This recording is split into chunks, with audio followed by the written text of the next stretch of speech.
Good morning.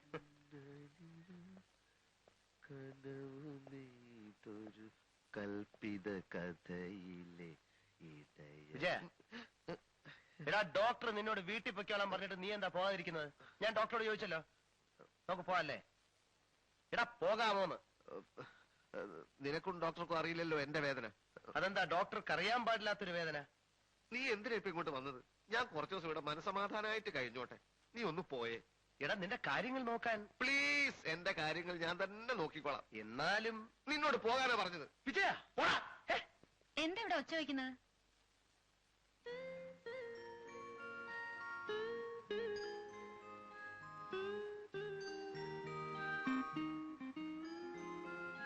സുഖം തോന്നുന്നുണ്ടെങ്കിൽ പോകാട്ടോ.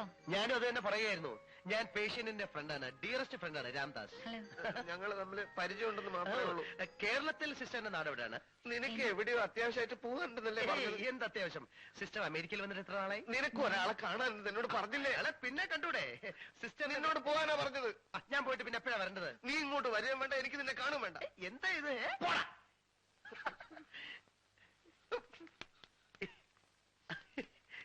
ഇവന്റെ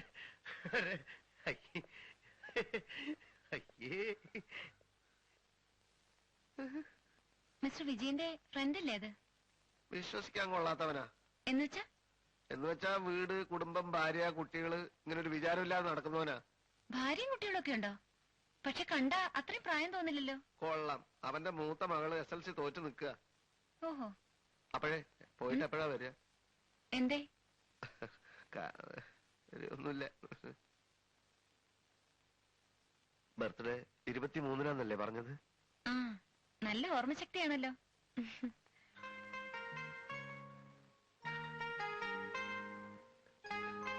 എനിക്ക് മറ്റെന്താണ് കുട്ടി ഓർക്കാനുള്ളത്? Paul Barber? Yes. Back injury? Here. Manon? Indian? Yes. Are you crazy? Madam, it is something very important, Madam. Paul Barber. I don't know any barbers. Why don't you go hunt some barber shop? Get lost.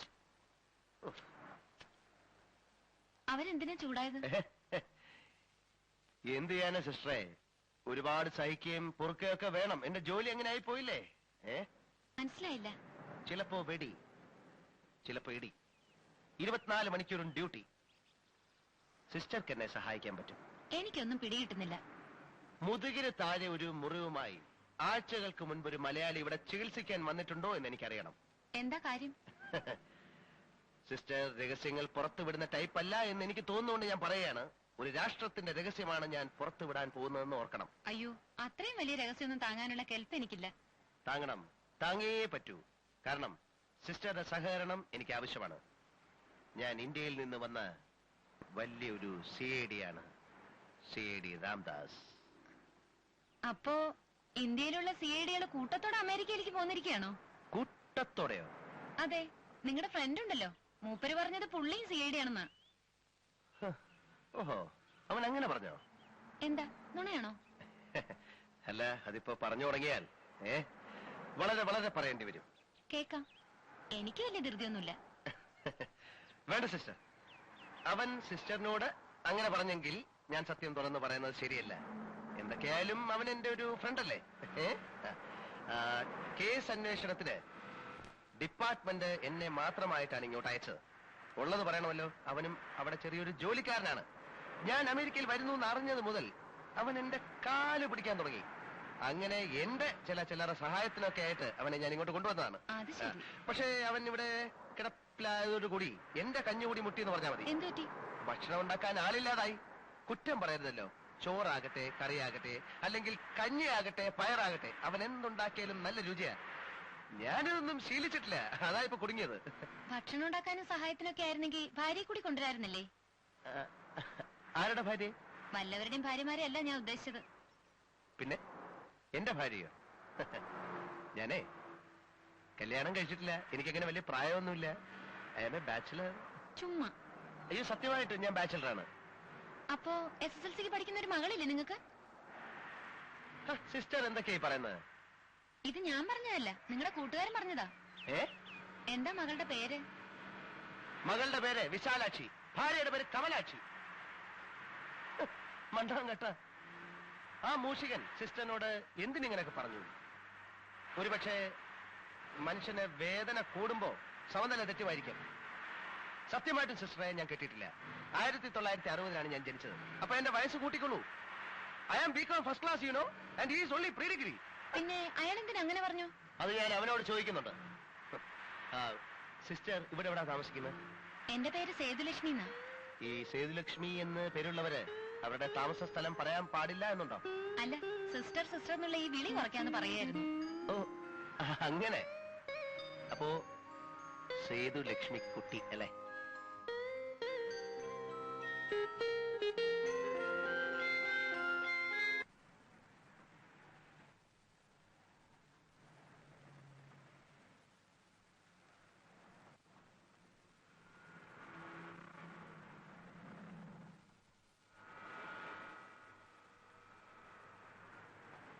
Gopi എന്നാ check Gopi വരച്ചോ. 2 മുഴം കയർ കിട്ടുമോ നോക്ക്. കയറെന്തിന്? തൂങ്ങിച്ചാവാൻ. വിഷം മേടിക്കാൻ കാശില്ലല്ലോ. എടേ എന്റെ നിന്റെ അക്കൗണ്ട് ഫ്രീസ് ചെയ്തിരിക്കുകയാണെന്ന്. ഫ്രീസ് ചെയ്യാനോ? ആര്? നമ്മൾ കാരണമാണ് തല്ലുകൊണ്ടെന്ന് പറഞ്ഞ് റെസ്റ്റോറന്റ് ഓണർ നഷ്ടപരിഹാരത്തിന് കേസ് കൊടുത്തിരിക്കുക. ഇനിയിപ്പോ കേസ് വിധിയാവുന്നവരെ നമുക്ക് കാശെടുക്കാനൊക്കെയല്ല. നഷ്ടപരിഹാരം കൊടുക്കണമെന്നാണ് കോടതി വിധിയെങ്കിൽ നമ്മുടെ കാശ് എന്നേക്കുമായി നഷ്ടപ്പെട്ടെന്ന് വിചാരിച്ചാൽ മതി. ഭഗവാനെ, അപ്പോ ഇതാണ് സോഷ്യൽ സർക്കംസ്റ്റൻസസ്. ഒരു വ്യക്തി അവന്റെ ചുറ്റുപാടുകൾ പ്രഷറൈസ് ചെയ്തു. ഉണ്ണാനും ഉടുക്കാനും നിവൃത്തിയില്ലാതെ വരുമ്പോഴാണ് ഒരു വ്യക്തി ആന്റി സോഷ്യൽ എലമെന്റായി മാറുന്നത്. ഇനി എത്ര തെണ്ടിയാലാണ് ഒരു കൂലിപ്പണിയെങ്കിലും കിട്ടുക എന്ന് പറയാൻ പറ്റില്ല. പണി കിട്ടുന്നവരെ നമ്മുടെ ജീവനെ പൊക്കിപ്പിടിച്ച് നിർത്താൻ എന്താണ് ഒരു വഴി? നേരായിട്ടുള്ള ഒരു മാർഗവും ഞാൻ കാണുന്നില്ല. ആത്മഹത്യ ചെയ്യുന്നില്ല എന്നാണെങ്കിൽ ചില ഉറച്ച തീരുമാനങ്ങൾ എടുക്കേണ്ടി വരും. എന്ന് വെച്ചാൽ തീരുമാനങ്ങൾ എടുത്തു കഴിഞ്ഞാൽ പിന്നെ എല്ലാം എളുപ്പമാണ്.